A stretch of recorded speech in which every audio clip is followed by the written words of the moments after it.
Hello, my Narc Free family. Thank you for joining me again today. If you like this video, remember to give it a thumbs up and go ahead and hit that subscribe button so we can meet again.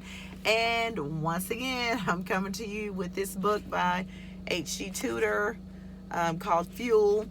This is my absolute favorite book. I will be going over the smear campaign next, and I will be going over some things from his book when I do that, do some of those videos also.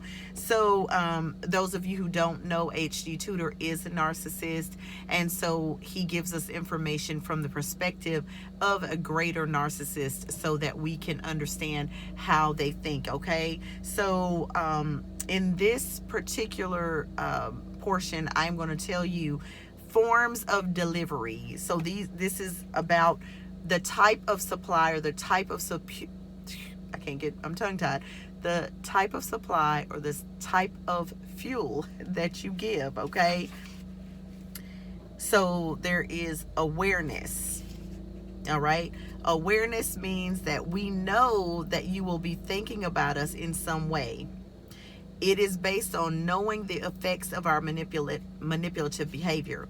You guys need to understand that when a narcissist does something to you to irritate you or to try to sabotage you, they receive thought fuel from that, okay? They get fuel from knowing that they've done something to irritate you, even if they're not standing right there in front of you to see your facial expressions. So for those of you who understand clearly that fuel is based upon your emotions and your reactions to things and the way that you supply the narcissist with your love and care, although they would rather have you be angry with them and be able to make you cry, they feel more powerful in that way. Okay, so you guys understand that it is based on us knowing the effects of our manipulative behavior. So their awareness in that gives them fuel, all right? He says manipulated the concept of ever-presence. I did a video on ever-presence. I will leave it up here for those of you who want to watch that video. You can finish this to the end and watch that one. I'll leave it down below in the comments so you can see it, so that you can understand ever-presence. We know from repeated application of these manipulative techniques that you will be thinking about us, and this awareness of us creates a form of delivery of fuel. So the way that the narcissist manipulates you, they do it in a way that even when they're not around you, they are still getting fuel, still getting supply, okay? Neutral response is where you communicate with us, but do so in neither a good or bad way. When I refer to good or bad, I mean that a good reaction is one which is admiring or loving in nature or something similar. Bad means angry or tears or such like. So a neutral response has some value. So even when you are gray rocking them, for those of you who are using that technique, they still gain fuel from that. No contact is the best way to handle a narcissist. You still allowing them to contact you, but then gray rocking them, for those of you who are don't have children with a narcissist and can just cut them off completely, you still fuel them, just by the way. Acknowledgement, that's another form, is where you have recognized us and reacted to us, but most importantly, you have used my name. So for those of you who are texting the narcissist and you're saying, John, please don't contact me anymore. When you use their name, your heartstrings were involved with that. That's all they needed to know. They have just run game on you, said something crazy to you or did something crazy to you, and your response told them, I still got her, or I still got him. Okay? Loving gesture. Let's see. This category contains such things as a kiss or a hug. Okay, further down he says, if this was a list appertaining to an empath's fuel, then this would be near the top of the list, but in our world it ranks far lower. So what he's saying is, as an empath, we take on getting a hug or a kiss. We actually can feel it and it resonates with us. But for them, this ranks far lower. So the things that we think that we're doing good are not good. Think about this. They're disordered. So their disorder in every way is opposite to the way we would think. They'd rather you be angry than they would you be hugging them and kissing them and adoring them. Although you may think that's what they want. No, no, no. We're talking about somebody who's mentally ill, okay? Making love is regarded with horror by us as the relationship unfolds. Because making love means that they are being vulnerable and they are connecting with you. They're not trying to connect with you. For those of you who think that when you're with the narcissist that any of it is real, no. It is to get what they want. Even the somatic narcissist, they're not vulnerable with you. That's why they're able to drop you and do whatever it is they want to do, because their heartstrings are not involved with you. Yes, you may be having good sex with them, but it's not for you. And the only way that it's for you is to be able to manipulate you and keep you rocked to sleep so that you don't see all of the other underhanded things that they're doing to you, while they are in front of people, making people think that they're normal because they're with you and they need you to help them with their facade. That is what that is about. It is not that they're connecting with you. It is not that they love you, okay? I'm sorry, but somebody had to say it. Loving words. We rely on words more than gestures, because they are much easier to use and also expend far less fuel. And consequently, in respect of your form of delivery towards us, we place a greater value on words than we do on gestures. Another reason is because empathetic individuals are very expressive, especially through the use of words. So when you're giving them all your loving words and you're thinking that you're connecting with them, you're not really connecting. You're fueling them. They value this because you're fueling them, but not because they're connecting with you. Attentive gestures. We like to have you running around after us, as this underlines our importance and also plays to our sense of entitlement. So for those of you who are making their lunch and you're keeping the house clean and you're taking care of your kids, they see this as attentive gestures. Basically, you are their slave. I'm sorry once again, but somebody had to help you understand. And this is the realest way that it can be put. He's putting it out here for real. Attentive words. This again equates to being prepared to do things for us and show us that you are paying attention to us. Okay? Let's see. This is only correct since we are entitled to this.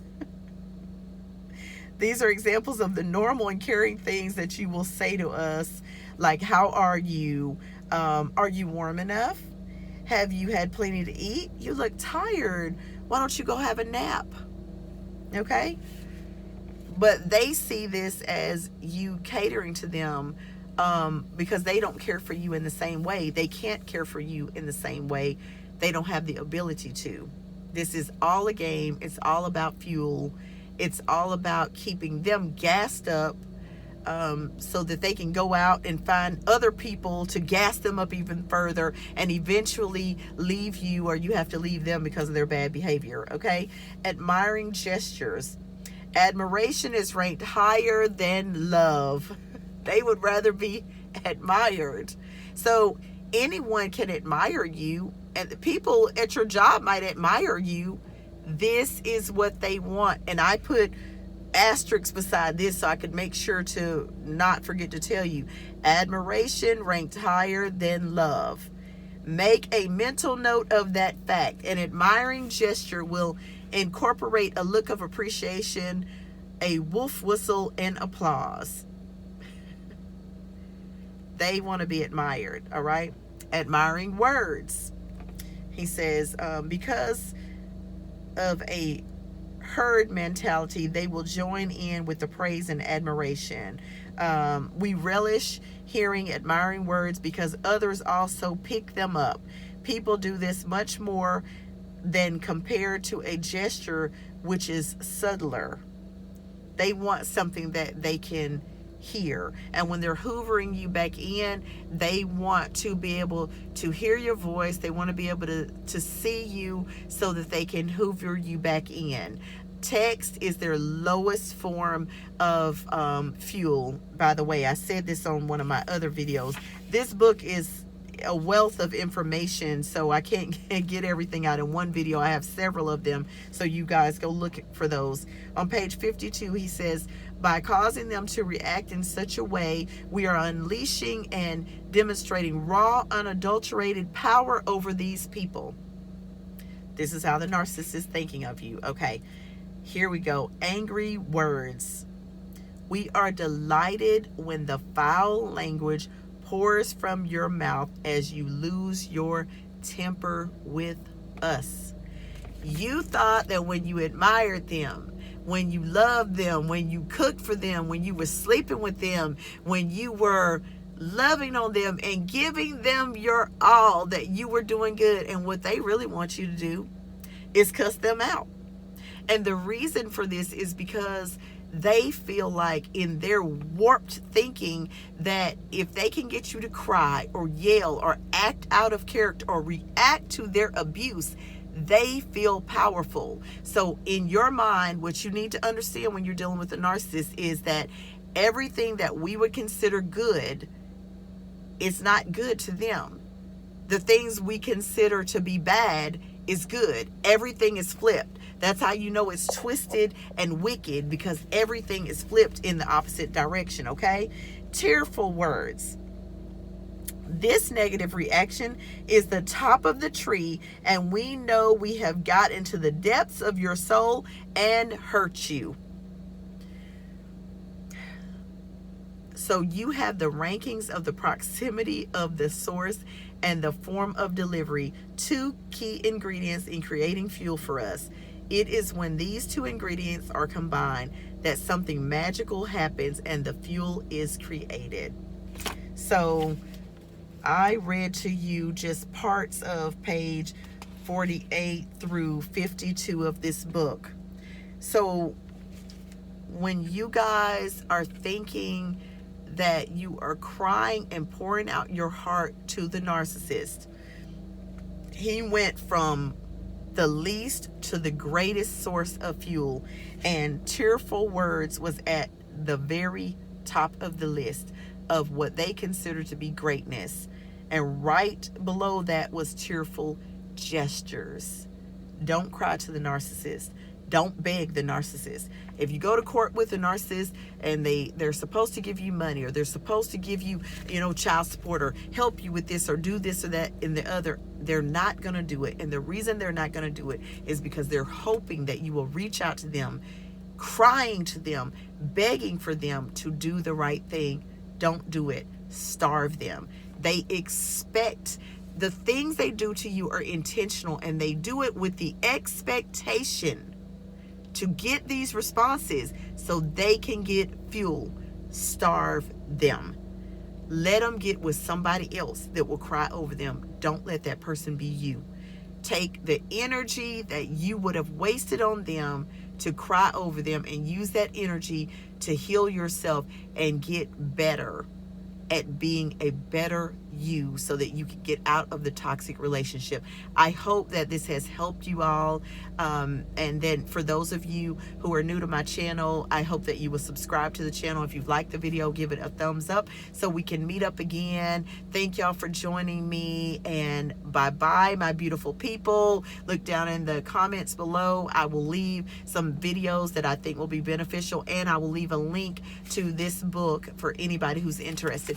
Bye-bye, my beautiful people. See you next time.